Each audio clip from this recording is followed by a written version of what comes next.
नमस्कार, आपके साथ मैं हूं सुजाता कुकरेती। आप देख रहे हैं महाभारत और महाभारत में आज कह रहे हैं द बॉस ने ठिकाने लगा दिए होश। भारत से पंगा बहुत महंगा पड़ेगा।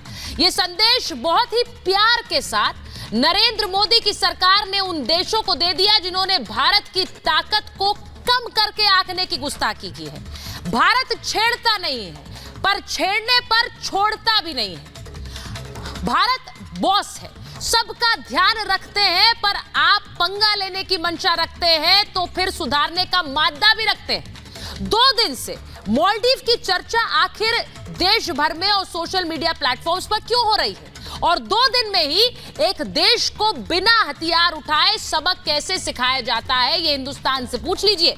क्योंकि आज आपको बताएंगे भारत की बढ़ती ताकत का नमूना ही है ये कि आज अमेरिका भी हमारे साथ खड़ा रहना चाहता है और चीन भी हमारी तारीफ करने को मजबूर है, क्योंकि जहां भारत है वहां ताकत है। और आज महाभारत इसी पर कर रही हूं कि क्या ये मोदी का नया भारत है जो मैत्री निभाना तो जानता है लेकिन दुश्मन को ठिकाने लगाना भी जानता है। सबसे पहले आपको बताना चाहती हूं, हाल में वो उदाहरण जो साफ बताते हैं कि हिंदुस्तान सीधे सीधे दो टूक बात करने में विश्वास रखता है।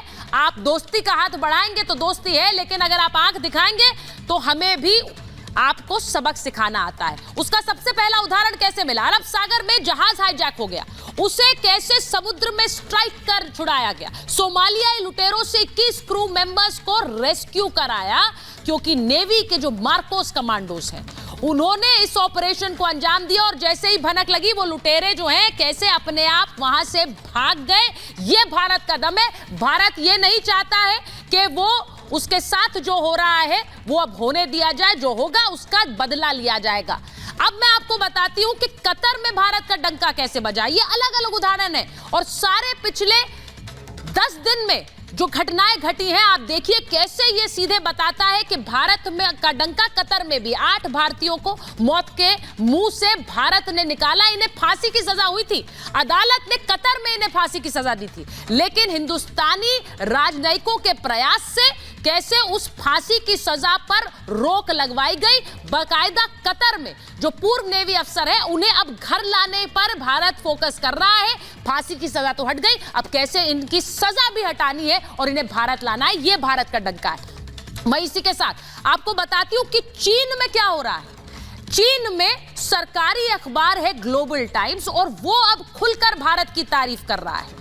सरकारी अखबार में भारत की तारीफ की गई और भारत के लिए सुपर पावर और विश्व गुरु जैसे शब्दों का इस्तेमाल किया गया है। सोचिए, चीन का अखबार और उस पर छाए हुए नरेंद्र मोदी, और यह भी कहा गया कि मोदी राज में तेजी से प्रगति हो रही है। इसी की सराहना ग्लोबल टाइम्स ने की है। अब इसी के साथ आपको यह भी बताती हूं कि सिर्फ चीन नहीं, पाकिस्तान में ये भारत ने आतंकिस्तान में घुसकर दहशतगर्दी को ठोका है। पिछले कई सालों से आप देख रहे हैं पाकिस्तान के साथ बातचीत बंद कर दी है, अंतर्राष्ट्रीय मंचों पर पाकिस्तान को बेनकाब किया है, और उसका सीधे सीधा असर यह हुआ है कि आर्थिक झटकों से पाकिस्तान की अर्थव्यवस्था जर्जर हो गई है। और वो तुलना मुझे लगता है कर भी नहीं सकते हैं दो पड़ोसी देशों में, एक तरफ कहां भारत और कहां पाकिस्तान।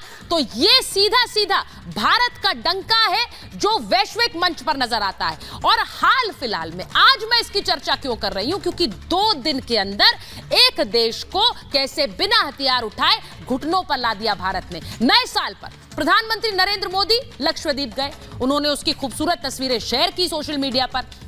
इसके बाद लोगों ने मालदीव का विकल्प बताना शुरू कर दिया। लक्षद्वीप को लोग तारीफ कर रहे थे कि देखिए भारत में कितनी सुंदर जगह है और लक्षद्वीप कैसे एक हॉलिडे डेस्टिनेशन हो सकता है। मालदीव के मंत्रियों को यह रास नहीं आया, उन्होंने भारत को लेकर और प्रधानमंत्री को लेकर घटिया कमेंट्स करने शुरू किए। भारत और प्रधानमंत्री पर यह कमेंट्स थे। भारत सरकार ने इसकी कड़ी आलोचना की, इस पर आपत्ति जताई। विदेश मंत्रालय ने मालदीव को इसको लेकर फटकार लगाई, और उसके बाद क्या हुआ है, दिल्ली में जो हाई कमिश्नर है उन्हें तलब किया गया और 3 मिनट के अंदर अंदर उन्हें वहां से रवाना भी कर दिया गया। जो भारतीय सेलिब्रिटीज हैं उन्होंने भी विरोध जताया, और उनमें कौन कौन लोग थे, अमिताभ बच्चन, सलमान खान, अक्षय कुमार सचिन तेंदुलकर जैसे सेलिब्रिटीज जो भड़क गए और उन्होंने इन विवादित बयानों पर जो मालदीव के मंत्रियों ने लिए थे उन पर नाराजगी जाहिर की। इसी के साथ साथ बॉयकॉट #बॉयकॉट मालदीव्स ट्रेंड करने लगा, लोग इस पर खुलकर लिखने लगे। उधर क्या हुआ, इसका दबाव ऐसा पड़ा कि मालदीव सरकार ने एक बड़ा एक्शन लिया।